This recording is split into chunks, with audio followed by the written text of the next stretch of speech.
Today's recipe is one of my top essential recipes to have as a raw vegan. It's an oil-free pesto.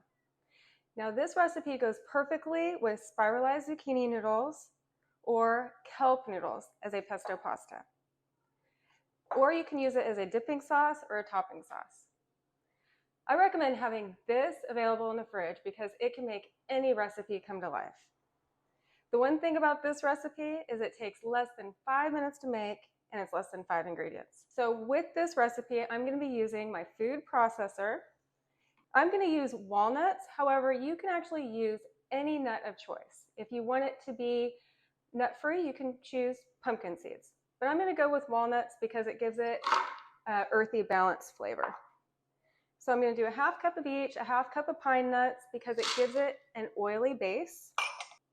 Okay, and so then I'm going to put in 3 cloves of garlic. I'm not going to use too much because I don't want it to overwhelm the recipe. And then I'm going to use a little bit of avocado because it gives it an extra creamy flavor. This is 1 large avocado. I'm not going to quite use the whole thing. And then for the basil, I'm going to use 2 large handfuls. And just put that on top. And then I'm going to squeeze in 1 to 2 limes, depending on how much flavor you want in there. So I'm just going to process this. It's going to take about 1 minute. Okay, so now it's all processed here, and I'm going to show you what the final product looks like. And mix it in, and then I'm going to show you what it's going to look like on the kelp noodles as well.